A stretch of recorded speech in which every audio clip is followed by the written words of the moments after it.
Vamos a arrancar con un hecho bastante inédito que tiene que ver con la decisión de la Corte Suprema de Justicia de la Nación de suspender elecciones a gobernador que se iban a realizar este domingo junto con las elecciones legislativas en la provincia de Santiago del Estero. Vamos a tomar contacto con el diputado radical, jefe del bloque radical en la Cámara Baja, Ricardo Gil Lavedra, porque fue el radicalismo el que impulsó justamente esta demanda que dio lugar a la suspensión de las elecciones. ¿Cómo le va, diputado? Buen día. Buen día, María, ¿qué tal?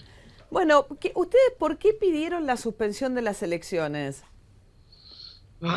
Nosotros presentamos una acción declarativa frente a la Corte Suprema de Jurisdicción Originaria contra la provincia de Santiago del Estero, porque entendíamos que la reelección de Zamora violaba, sin lugar a duda, uno de los principios pilares básicos de nuestro régimen constitucional, que es el régimen representativo y republicano. Y a la vez pedimos una medida cautelar que hasta que se decidiera el fondo del asunto se suspendiera la elección, porque si se hacía la elección ahí se producía ya un daño, un perjuicio irreparable. Lo que la Corte ayer hizo es hacernos lugar a la medida cautelar y suspender las elecciones este domingo en el tramo gobernador hasta decidir el fondo del tema. O sea que todavía falta que venga la resolución de fondo de la Corte sobre si es inconstitucional que Zamora, porque Zamora, estando en ejercicio de su primer mandato, reforma la Constitución, habilita una reelección y después pide la interpretación de que el primer mandato no cuenta. Más o menos así. Cuando él comenzaba su mandato se reformó la Constitución diciendo que se podían hacer 2 mandatos y una cláusula transitoria diciendo que ese mandato, el de él, debía contarse como primero. Con lo cual, la Corte ayer dice que estas cláusulas deben interpretarse de acuerdo al más elemental de los sentidos, que es el sentido común. Literalmente, esa cláusula lo inhabilita, porque él cumplió ese primer mandato, fue reelecto en el 2009 y se cumplieron los 2.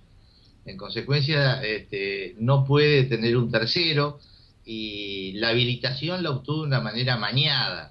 Una resolución de una jueza en lo civil y comercial de la segunda nominación, que ante un planteo del frente que lo lleva, bueno, lo habilitó por decir que esto violaba el principio de igualdad. Absurdo, ¿no?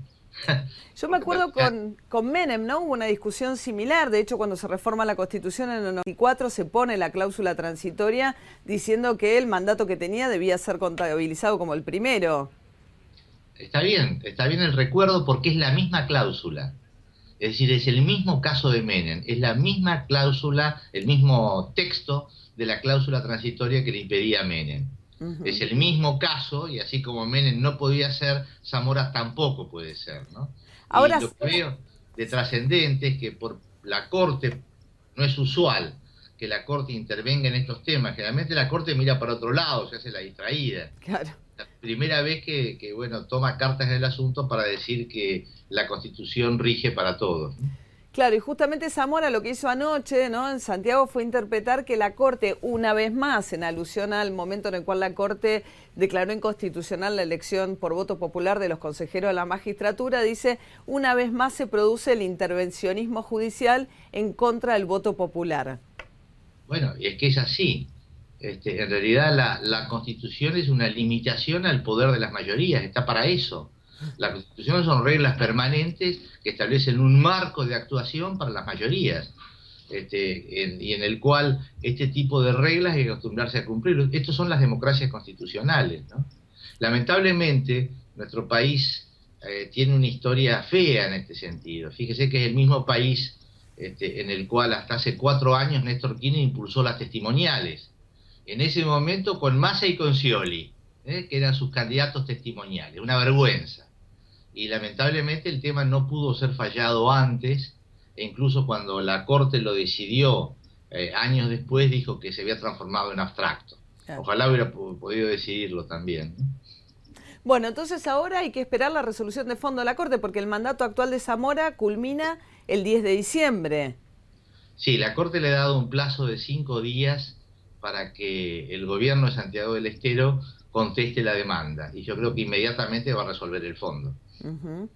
y si resolviera que es inconstitucional, que uno da la sensación que cuando dan una cautelar, si no, no suspenden una elección, si no tuviesen una inclinación a creer que es inconstitucional. Lo estoy sobreinterpretando. Es correcto. Sí. Entonces, digamos, una vez que frenaron el proceso eleccionario, uno lo que imagina es que en todo caso lo que pueden hacer es obligarlos a una convocatoria nueva a elecciones, pero sin el gobernador Zamora de candidato. Bueno, claro, no puede ser él el candidato, se puede hacer la elección con los otros candidatos.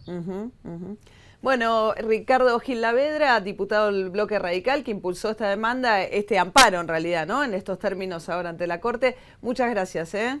Al contrario, María, buen día. Hasta luego.